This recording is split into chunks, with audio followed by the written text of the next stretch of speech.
You know, from real estate, there are some places that are never for sale. That's true. We're sitting in one right now, Buckingham Palace that you visited as well. That's true. So first off, that's just so fucking stupid. No Republican administration, Congress would never want to buy Canada, because guess what? If we bought Canada and made them citizens, you'd have democratic policies for the next 50 years, because guess what, folks? Canada is bluer than New York or California. So all this bluster, all this sticking up the middle finger and being condescending and ignoring a nation's sovereignty, it's just stupid.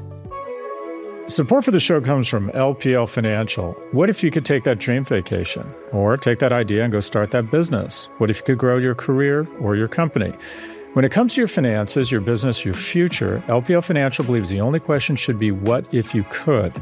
Visit LPL.com to learn more. LPL Financial, member FINRA SIPC, no strategy assures success or protects against loss. Investing involves risk, including possible loss of principal. Welcome to Office Hours with Prof G. This is the part of the show where we answer your questions about business, big tech, entrepreneurship, and whatever else is on your mind. What's happening? A little different today. We're coming to you on a Monday, and going forward, you'll be getting Office Hours twice a week, every Monday and Friday. Why? I don't know. I just go where they tell me to go and release pods when they tell me to release them. That's right. Double the episodes, double the questions, double the Prof G. Our first question comes from Jay from Florida on Reddit. He asked, Prof G, I was wondering if you could share some tips on calming nerves before important meetings. As an entrepreneur, your story is filled with meeting important and wealthy people and impressing them so much that they lend you loads of money. I would imagine being calm and collected is one of the most important things. As a young entrepreneur, one of the scariest things is the nerves and fear right before a presentation or sales pitch. Any advice or techniques would be appreciated. Thanks, Jay from Florida. There's no getting around it. I think if you want to be successful and punch above your weight class economically, even romantically, you have to have a good rap and be confident to speak in front of people. And it's supposedly the biggest fear, the Seinfeld joke that people's biggest fear is speaking in front of others. It's not even death. So the guy giving the eulogy is worse off than the guy in the box, at least in terms of fears. I think this is hugely important. First off, as a parent, I think it's really important that your kids be in a school that values public speaking. At my kid's school, every eighth grader has to present to the entire school and their parents. It's their eighth grade speech. And my son did his on Nantucket, and it's one of those moments where I filmed it and I'll watch it over and, the few days before I'm dead. Communication is incredibly important. So what do you do around nerves? First off, I struggle with this. I spoke in front of, 800 people about an hour and a half ago, and I was fine, and I'm usually fine. I spoke in front of 11,000 about 3 weeks ago in Hamburg, Germany. God, I'm boasting. Fucking 60 years old and I'm still insecure and desperate for your affirmation. Anyway, what I do is on a regular basis, and this isn't a tip, but just to give you some context, I have a panic attack. I'll get in front of a bunch of people. I can't figure it out. I don't know if jet lag has something to do with it or something else is on my mind. And I get on stage and I get nervous and I start sweating and I start gulping for air. And I look up and I see, 200, 2,000, 10,000 people worried that I'm having a heart attack on stage. It's happened probably 3 or 4 times in the last 10 years. And it's frightening. I feel like I'm going to die. I feel embarrassed. I mean, not like I'm going to die from embarrassment. Like I literally feel like as if I'm dying. And so how do I get around it? So the obvious one is practicing in front of your mom or your husband or your friends. And practice in knowing the information is obviously going to make you less nervous, that you're just sort of on rails. I always have slides because I use it as just sort of an anchor for me. And I have a great creative team, which adds to the context. Supposedly some of the tricks are the following. Imagine that you have real insight into something and it's going to benefit the people, and you imagine that you're doing them a favor, that you're excited to tell them what's going on, right? So that you have real insight, interesting information that they're going to want to hear, and you're going to deliver it. Some crutches are slides. Obviously, nothing replaces practice where you're just confident, where it's like, okay, I can do this on rails. Beyond that, I have taken beta blockers, and no one will admit that, but supposedly like a third of the people that testify before Congress take beta blockers. It suppresses the fight or flight sympathetic response. And right after I have a panic attack, I'm so freaked out. about having another attack that I take one before I speak just to calm my nerves. And once I go 3 or 4 talks without a panic attack, I stop taking them. I don't think you want to become dependent on any one drug. By the way, a lot of concert musicians, violinists, whoever use these things because it supposedly calms their nerves and kind of makes them sort of cool as ice. I also find it deadens me a little bit. I'm a little, nah. And this is why AI companies are overvalued. It's sort of, I lose a little bit of that edge. I get very emotional on stage a lot, and I think people like that. It grabs their attention. I think a little bit of emotion in your voice is fine. Anger. I get emotional whenever I talk about my boys or the lack of opportunity. But look, boss, nothing's easy, and nothing replaces just doing it as much as you can and force yourself. You know, it's doing the hard stuff, the uncomfortable stuff that translates to progress. Take every chance you can in safe environments to present or speak such that you get less and less freaked out by the prospect. But I appreciate the question, and it's something everyone struggles with, including yours truly. See above, panic attacks. Thanks for the question. Support for the show comes from LPL Financial. On this show, we talk a lot about financial security. It's a goal that so many people simply don't find attainable. But one of the most important steps in actually pursuing financial security is believing it's possible and asking yourself the question, what if I could? LPL Financial is in the business of possibility. They empower financial advisors and individual investors like you to dream big by removing some of the obstacles and providing the services to help them reach exactly where they want to go. Like, what if you could actually retire young? What if you could start and grow a business that you've been talking about for ages? What if you could invest with less hesitations and more help? LPL Financial believes the only question should be, what if you could? Visit LPL.com to learn more. LPL Financial, member FINRA SIPC, no strategy assures success or protects against loss. Investing involves risk, including possible loss of principal.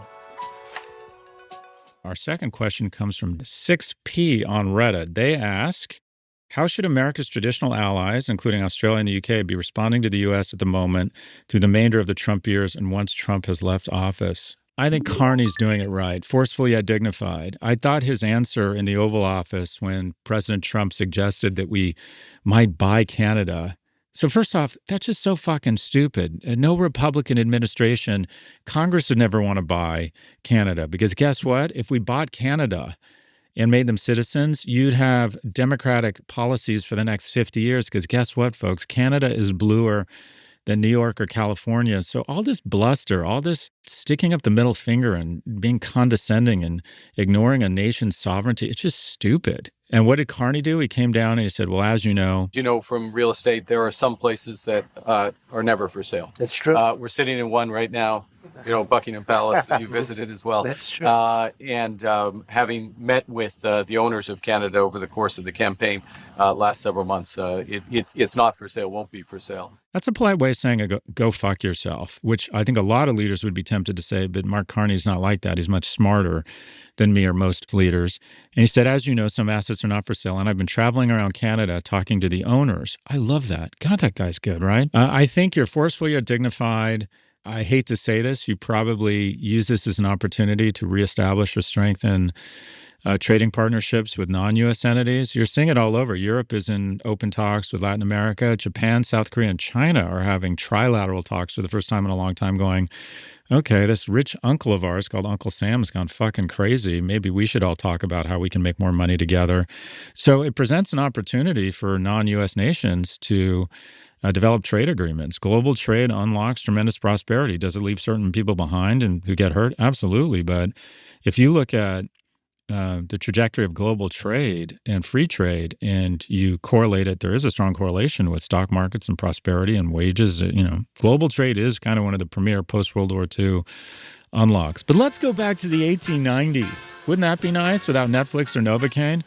Anyways, I think you're forceful yet dignified, and you take advantage of the tumult and how disgusted people are in the world with America. You want to hear a scary stat? For the first time in history, more people globally think of China as a force of good than America. So you take advantage of it and reach out to who have been traditional adversaries or competitors and said, hey, why don't we see what kind of trade deals or cooperation we can put together to increase the prosperity?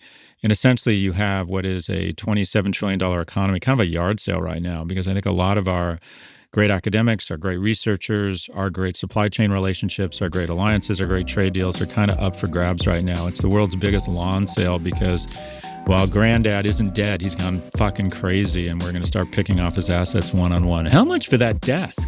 How much for that desk? We'll be right back after a quick break. Support for the show comes from LPL Financial. On this show, we talk a lot about financial security. It's a goal that so many people simply don't find attainable.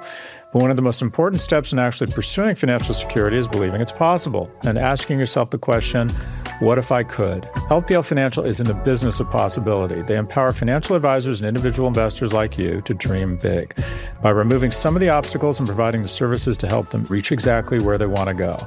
Like, what if you could actually retire young? What if you could start and grow a business that you've been talking about for ages?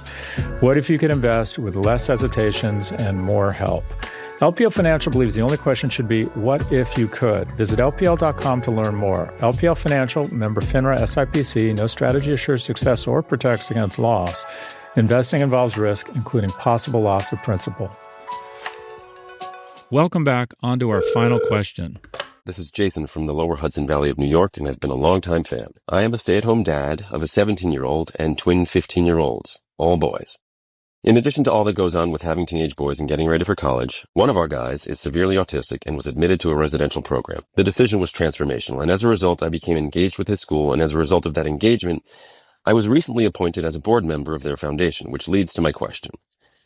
Having spent the better part of the last, let's call it 12 to 13 years of my life as a straight-up 100% dad, and having never been on a board, what the hell am I supposed to do? Again, as a longtime listener, I know as the new guy, I should just shut up, listen, and learn. But beyond the theoretical advocacy for stakeholders, what does active engagement specifically for a foundation look like from your perspective? Really moved by your commitment to your kids, and also just how difficult that decision must have been, and just how difficult it must be to have a young man who is facing struggles. And that's not to say, it really pissed me off when RFK Jr. said the autistic person will never get married, never pay tax. Bullshit. I think a lot of our most successful people are autistic. It sounds like your son has real struggles and that you and your partner have made a difficult decision around what's best for that person. And I think that at the end of the day, our prosperity means nothing. Our intellect, our strength, our resources we aggregate mean nothing if we don't protect. That's the whole point of all this. The whole shooting match is such that we can protect others. And it sounds like you're doing that. And your son is really lucky to have you and your partner. Anyways, on a board, nonprofit boards are a little bit different. The board of a private or a corporation is essentially there to hire and fire the CEO and make sure and be a fiduciary for shareholders. And that is make difficult decisions around where they invest such that you can allocate capital to a better return than your competitors and the stock will go up. That's primarily what boards do. Now, how that translates to day is they're there to decide if and when to sell the company, if there's an offer, and they're there essentially, their primary job is to hire and fire the CEO. A bad board can ruin a company with a good CEO, but a good board cannot save a good company with a bad CEO. Your most important job, and I think this is true in nonprofits, I was on the board of my kids' school, which is a nonprofit, is to make sure you have the right guy or gal in the top seat. That's it. And now let's assume you do. Then your job is to be supportive.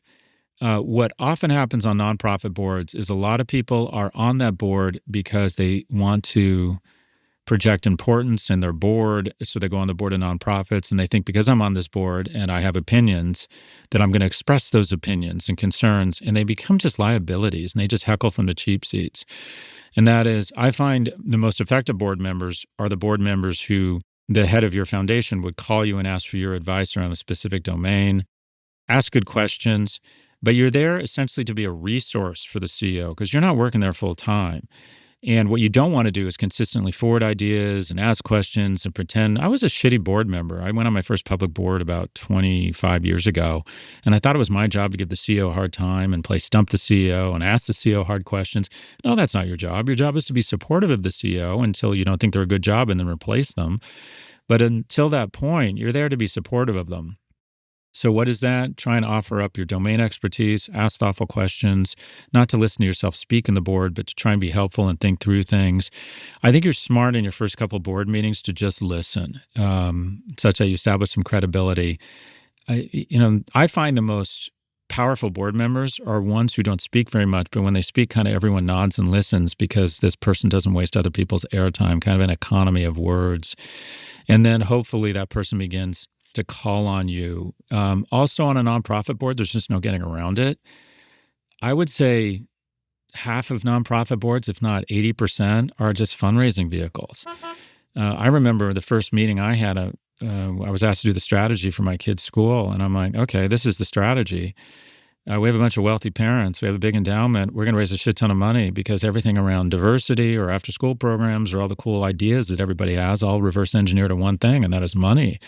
And that's our competitive advantage here is we have a bunch of wealthy parents. And I also said, and everyone on this board either needs to have specific domain expertise around education or be giving a shit ton of money.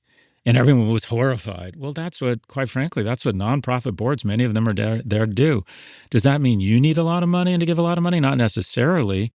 But be thoughtful around finances and how you guys are going to raise money and how you can tap into wealthy donors. But if you wanted to be a great board member, help your CEO on specific issues where you have domain expertise. Be supportive of that CEO. Be seen as an asset, not someone they need to manage. And quite frankly, help them find the resources they need to execute against their vision. Let me finish where I started. I think your son is lucky to have you. And you're doing, my boys have given me purpose. And I imagine that your boys give you purpose, and wish you the best. That's all for this episode. If you'd like to submit a question, please email a voice recording to officehours@profgmedia.com. Again, that's officehours@profgmedia.com. Or if you prefer to ask on Reddit, just post your question on the Scott Galloway subreddit, and we just might feature it in an upcoming episode. Thank you to LPL Financial for supporting the show. What if you could have more control over your financial future? LPL Financial helps remove the roadblocks in your way and provides the tools and services to help push you forward. For financial advisors, what if you could have more freedom but also more support? For investors, what if you could find an advisor that really understood you and your goals? Because when it comes to your finances, your business, your future, LPL Financial believes the only question should be, what if you could? LPL Financial, member FINRA, SIPC, no strategy assures success or protects against loss. Investing involves risk, including possible loss of principal.